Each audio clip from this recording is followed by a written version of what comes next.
Bonjour à tous et bienvenue dans cette nouvelle vidéo sur la chaîne Gigatop, c'est Hugo.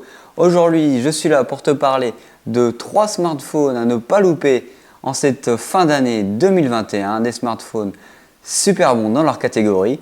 C'est parti!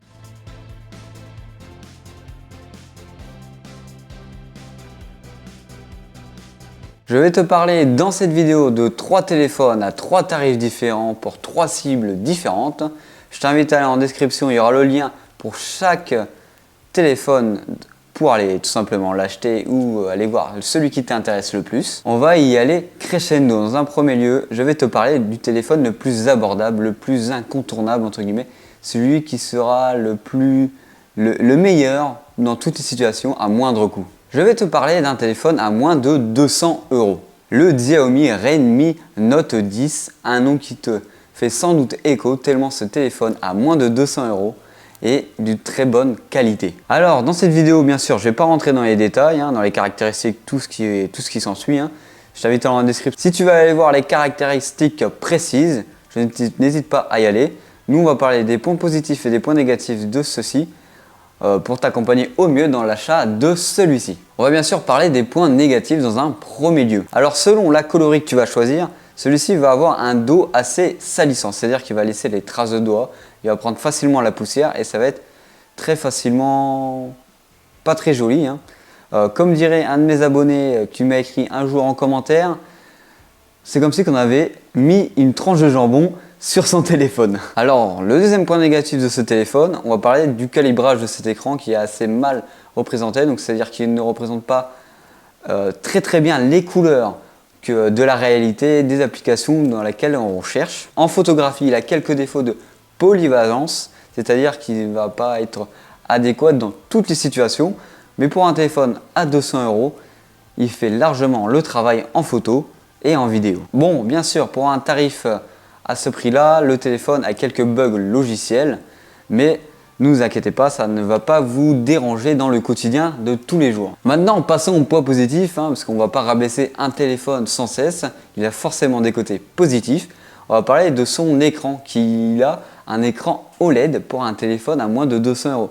C'est qui est très exceptionnel, franchement, d'avoir un écran OLED qui est d'une très bonne qualité, malgré, comme je vous l'ai dit juste avant, un calibrage quelquefois très perspective à gérer, c'est-à-dire qu'il y a quelques mauvaises situations où le téléphone n'est pas très bon. Mais celui-ci vous permet d'avoir une très bonne luminosité, que ce soit dehors ou d'intérieur, et même dans votre lit la nuit si vous voulez vous exposer les yeux. Alors celui-ci dispose d'une très grande batterie pour tenir une journée très facilement. Donc c'est une des raisons de l'acheter, c'est les petits téléphones, c'est qu'ils ont souvent une très grande batterie qui va tenir largement la journée. Alors celui-ci dispose d'atouts assez cachés et assez exceptionnels par rapport à tous ses grands concurrents haut de gamme, c'est que celui-ci a une prise jack, premièrement. Il a des haut-parleurs stéréo, pour un téléphone à 200 €, je vous le rappelle, c'est très bien. Et vous avez la possibilité d'avoir une double SIM et d'avoir une micro SD, donc c'est un téléphone très utile si vous voulez l'utiliser dans le monde professionnel. Dans cette deuxième partie du top, on va parler du téléphone entre guillemets incontournable pour le milieu de gamme, c'est-à-dire le OnePlus Nord 2, la deuxième version du OnePlus Nord qui était déjà une version très aboutie chez OnePlus. Comme tout à l'heure, on va parler dans un premier lieu des points négatifs qu'il y a sur ce téléphone. OnePlus n'a pas voulu certifier ses téléphones en IP quelque chose, c'est-à-dire qu'ils n'ont pas voulu certifier à l'eau, à la poussière, au gravillon, etc. Donc les certifications ne sont pas là. Je ne vous invite pas bien sûr à jeter votre téléphone dans l'eau pour essayer pour voir si peut-être qu'il marche sur l'eau mais ils n'ont pas eu envie de payer la certification. Voilà. Deuxième problème, pour ce prix-là, il y a beaucoup de téléphones qui ont un taux de rafraîchissement allant à 120 Hz, c'est qui est la norme aujourd'hui. Il n'a qu'un taux de rafraîchissement de 90 Hz. Comme son prédécesseur l'année dernière. Alors ce téléphone marche un peu sur Samsung, c'est-à-dire en photo, c'est qu'il a des photos assez saturées, avec beaucoup de couleurs qui ne ressemblent pas à la réalité, ça ne la reflète pas du tout. Contrairement au téléphone juste avant, celui-ci a une luminosité assez faible pour ce type de téléphone. Je rappelle que ce téléphone, vous pouvez le trouver à 400 €. C'est bon nombre de fournisseurs, donc c'est un prix assez abordable et c'est surtout un prix de milieu de gamme pour des performances assez incroyables. Alors les points positifs, on va parler de sa recharge très rapide, allant jusqu'à 65 watts qui est inclus dans tous les téléphones OnePlus. Donc vous avez la même technologie que dans les OnePlus 9 Pro, etc., etc. Donc vous avez une très belle technologie de recharge dans ce téléphone. Bien sûr, l'atout principal, c'est la fluidité et l'interface de chez OxygenOS, l'interface, l'OS de chez OnePlus qui est très bien réussie. Vous avez la possibilité de personnaliser